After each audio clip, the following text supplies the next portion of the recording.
waxa ay noqotay in la isu yimaado waxaan rabaa maanta maadaama xalkii Soomaaliyeed uu cakiran yahay inaan public u sheego waxyaabo qarsoodi ah ama hadallo dhexdeena maraya haddaan anigu been sheegayna waxaan rabaa inuu isagoo declare gareeyo dhawaa beentiis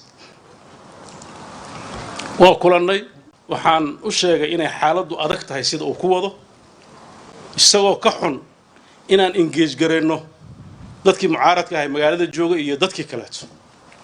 wuxuu yiri maxaa ka doonteen dadkaas ana martii ahaydeen warda caasimadii magaalada madaxda Soomaaliya hadaan nimid oo safaaradihii dalka ay joogaan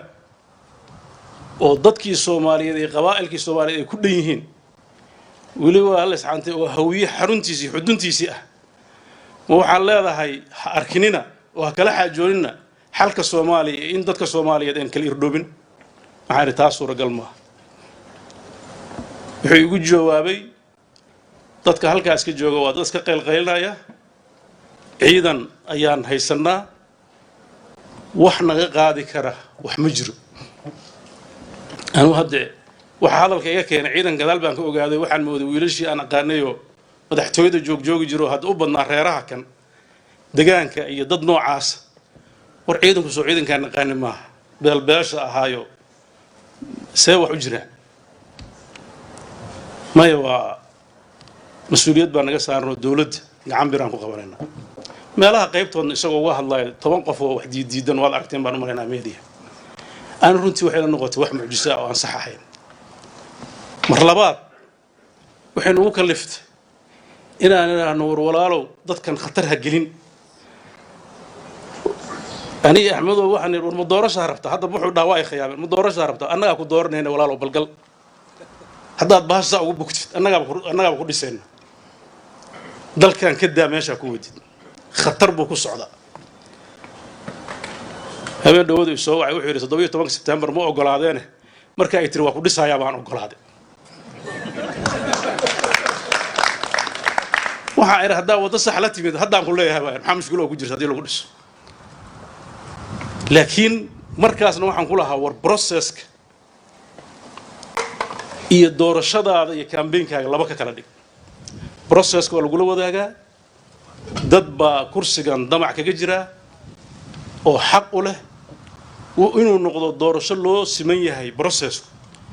ama campaign-kaaga iyo xodashadaada iyo waxa isku xirxiraysid de waa shaqadaada iyo hadda qaban kuma dhahay damacuna waa shay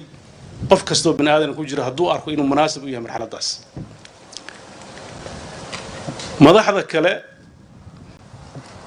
markaan aragnay waxaan ku niyadda ugu dejinay inay annaga naga warsugaan inaan la nimaano wax qancin kara heshiiskaas aan keenay oo sida runtii hagar la'aanta ah iyo wada tashiga ah looga qayb qaatay madaxdii dawladaha federaalka ay joogtay xilligaas oo ra'iisul wasaare ku xigeenka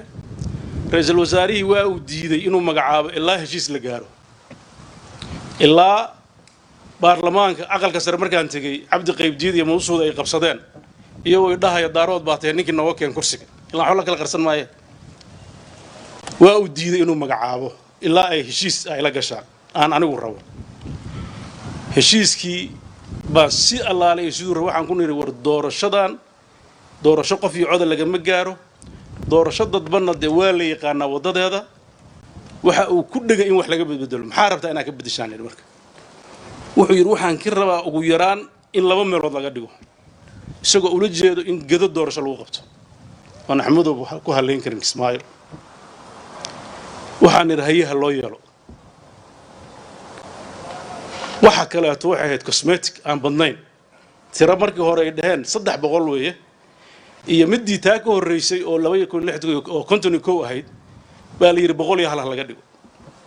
inta kale doorashadu waa doorashadii 2006 iyo hadnaankii lagu galay 16 inta markii si la isugu raaco waxaan kala shaawirnay madaxdii iyagana doonaysay doorashada oo qodob aad ugu deganaayeen ah in xisbiyo lagu galo ayaan waxaan niri hadaa xisbiyo idinkuna aadaan xisbiyo doorashada dadban isba galayso xisbiyadu waxay imaan doontaa markii doorasho toos ah la aado idinkuna ka tanaasula negotiationkaas inta badan anigaa gelay dhinacyada u kala dabqaaday heshiis dawladihii xubnaha ka ahaa iyo dadkii dawladnimada rajada ka qabay xukunka iyo cid walba iyo internationalki aan la wadaagayn oo la isla qaatay buu ahaa khudbadiisii baarlamaanka wuxuu yidhi Siciid baa qorqortay iyadana waa nasiib darro kale bahashii hal bil aan u fadhinay xamar si loo sharciyeeyo madaxweynaha iyo Cabdi Xaashi isma salaam jirin ismana arki jirin mana ogolayn inay labada aqal isu yimaadaan waxaan ka codsaday inaan shaqadaas qabto waxaan ugu tagay Cabdi Xaashi gurigiisa isaga iyo labadiisa ku xigeen waxaan ka codsaday wax kastoo jiro hore inay liqaan maanta Soomaali u hiiliyaan heshiiskan ay wax ka ansixiyaan labada aqal oo isdiidanaana ay is ogolaadaan mursal baan la hadlay waa isla qaateen bacda shidda wa tacab waxaa halkaa ka soo baxday niyad samaan dadka Soomaaliyeed oo dhan iyo calool furnaan kulamada gaarka aan yeelanay isagoo dareemaya inaan anigu dhisi doono wuxuu ila wadaagay xogo uu u arko dalkan inay sahlan tahay inuu marlabaad ku soo noqdo oo uu haysto ciidan iyo lacag iyo xogag wadaniina oo meel walba u jooga oo ay ku jirto Puntland waxaan ku eray xirfad iyo xeeladaada hadda adeegsanaysa waa hawl adag ku taal laakiin processkaas uu naga khaldamay hadda intaad processkaas martid xeeladaada iyo xoogaaga ana xoog kugulama talinaaye aad wax ku qaadaysa ani ilama aha inaan Soomaali xoog ku qaadaysa garashadeeda laakiin wixii xeelad ah anigu hadda kuguma haysto waa ku furanta mar allaale markaan shirkii ka tagnay oo gudiyadii la magacaabay ayaa horta xaaladii la sheegay soo baxday gudiyadii la magacaabaa waxa ka soo baxay qaylo waxa kale oo ka soo baxay gado ayaantii markaan tagnay 2 maalmood ka bacdi ciidan kale hor loo diro waxa ka soo baxday niyad xumo ah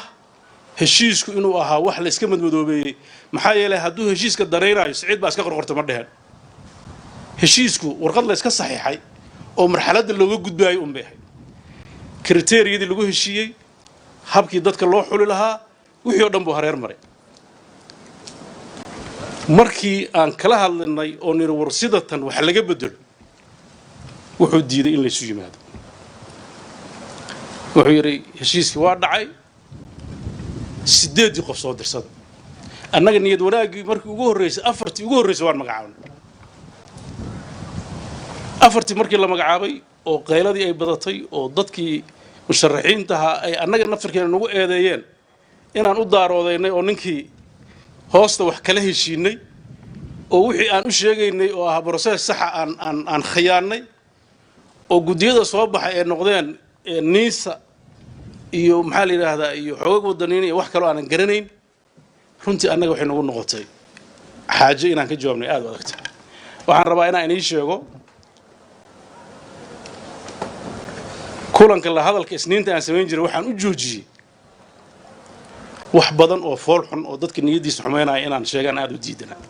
oo aan ogahay si u dhacaan maxaa yeelay nin weyn hadda taa meel soo istaagto xaqiiqada ka hadashay ama inaa ka aamusid waxa socday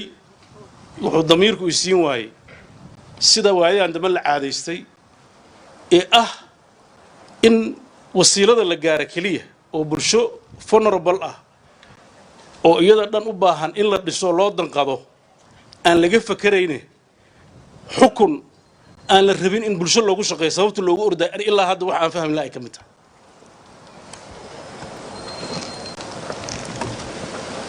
propaganda iyo qaab shaqo oo la aaminsan yahay inay suuragal tahay ragga mas'uuliyiinta xamar kamid mid kamid aan weydiiyo waxaan eri war xoog iyo jajuub maxaad ku xukumi karaysaa wuxuu yiri al-shabaab dalkay ku xukunta oo sida al-shabaab haddaan noqotaan maxay tahay waxaad raadinaysaan ilaan dastuurkeennu argagixisnimo iyo xoog iyo jajuub in dad lagu maamulo ma qoraayo ummadda caqliga saliimka ana diyaar uma ah nolosha dabiiciga ana taas ma keenayso runtii waxaa ka soo baxay aragti aad u adag markii shirkaas uu istaagay oo dood badan laga galay waxaan codsannay in shir kale la isugu yimaado waa diideen waxaa soo martay 7 bisha December shir la yiraahdo International Somali Partnership Forum oo xamar ka dhaca ayaan waxaan isnin waa fursad shirkaasana lagu casumay markii aan madaxdii dawladaha iyo isla hadalna oo niri shirkaas aan isugu nimaano si aan ugu lafagurno waxa jira dawladii way joojisay waxay tiraahdaa ha imaanin internationalkuna si fiican bay ogyihiin habeenkii annagoo xirxiran baa la soo hadlo madaxweyne Axmed Qoorqoor xamar joogana waxa la yiri intaad xamar ka tagtid oo galmudug tagtid suumka ka soo gal hadda xamar uu joogaa suumka meel kasta laga gali karaa waxa la yiri xagga tag oo suumka xagga soo gal annagana ha imaanina واسكا امس نوحان الى نوحان خلاف الا وخ كسدا كاش خلاف بو وداوي ددك عامده halka fadhiyoranayaan wal haday khilaaf dhalayso kaadi badan waa loogu gulbadayaa baa leeyahay bal iyadan aan dhowrno ra'iisul wasaariga halka yimid oo la soo diray intuusan imaan markay taas dhacday baan ila qoorqoor hadaa xamar isku arkweyni adiga garow igu ma madaxdu ay maqlaysaa been hadan ka sheegay markii la maqlay inuu halka imaanayo ayaa isagina la hadlay waxa la yiri baaqo annaga tagin